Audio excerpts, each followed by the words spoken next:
Over the last few years, political tensions in Canada reached a boiling point. The country saw massive truck convoys blockading the streets of the capital, the government freezing the bank accounts of citizens who donated to the protests, and a deep wave of working-class frustration sweeping across the provinces. To tap into that frustration and present a solution, Pierre Poilievre decided to take his campaign directly to the massive international audience of the Joe Rogan experience. He is positioning himself as a populist alternative to the current administration.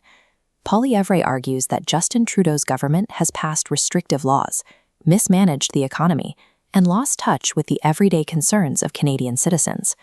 Right now, Poilievre serves as the leader of His Majesty's loyal opposition. In the British parliamentary system, the opposition's job is to ruthlessly prosecute the government's mistakes, expose corruption, and operate as the Prime Minister in waiting. By sitting down for a 3-hour unscripted conversation on an American podcast, a Canadian opposition leader is bypassing traditional domestic media filters to speak directly to millions of voters. Poilievre was adopted by 2 school teachers and raised in a suburban, working-class neighborhood in Calgary. Growing up around electricians and oil workers, he internalized a sentiment known as Western alienation, a deep-seated feeling that the national government in Ottawa ignored the hard-working people of the Western provinces. That upbringing forged a rigid political philosophy. Poilievre believes in maximizing personal, financial, and religious freedom. He even jokes that if he were to build a political party from scratch, he would name it the Mind Your Own Damn Business Party. He traces this instinct to limit government power all the way back to the year 1215. When English barons forced King John to sign the Magna Carta, they established the right to a jury trial and outlawed taxation without representation. Poilievre is pursuing a structural, philosophical reset, stripping away state power with the ultimate aim of making Canada the freest country on earth. Geographically, Canada sits on a massive stockpile of untapped wealth. The country holds the 4th largest supply of oil on the planet, ranks number 1 in uranium and potash, and controls 10 of NATO's 12 defined defense minerals. But extracting those resources is bottlenecked by the federal government. Poilievre points to an indigenous-led liquid natural gas, or LNG, facility that took 14 years just to receive a permit. LNG is natural gas that has been cooled to a liquid state to make it easier and safer to store and transport. His solution bypasses the red tape entirely. He proposes studying the environmental impact of specific geographic areas in advance, issuing pre-permits, and mandating that bureaucrats approve or deny projects within 6 months instead of decades. Beyond these regulatory delays, Poilievre identifies the unchecked printing of money as the primary engine destroying working-class purchasing power. This diagram shows the macroeconomic math of inflation. If an economy has 10 apples and $10, each apple costs $1. If the government prints another $10, but the supply of apples stays the same, the price of an apple doubles to $2. The resources to pick the apple haven't changed. The money has simply lost its value. To combat this, Poilievre wants to resurrect the pay-as-you-go law. Under this rule, every time the administration proposes a new dollar of federal spending, they are legally required to find a matching dollar of savings to pay for it. This exact legislative constraint was implemented in the United States during the 1990s. By requiring matched savings, the government successfully balanced the federal budget and paid off hundreds of billions of dollars in national debt. By forcing politicians to internalize economic scarcity, the system protects everyday citizens from absorbing the hidden tax of inflation.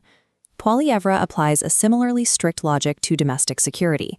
He notes that the current catch-and-release bail system allows a tiny fraction of repeat offenders to drive municipal crime rates, pointing to a Vancouver statistic where just 40 individuals were arrested 6,000 times in a single year. The country is also buckling under a severe opioid and fentanyl epidemic.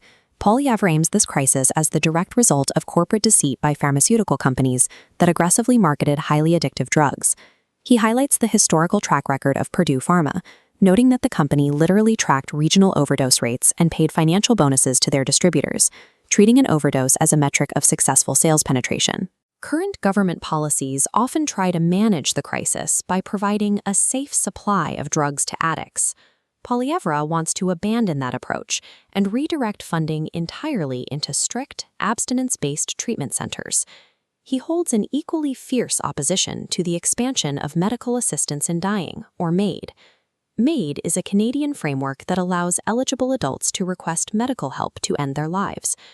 Poilievre is fighting to stop the medical system from offering this permanent procedure to young people whose only condition is seasonal depression. His alternative prescription for the mental health crisis relies on building resilience. He advocates for aggressive physical fitness, dietary overhaul, and psychological counseling designed to help patients take back control of their surroundings.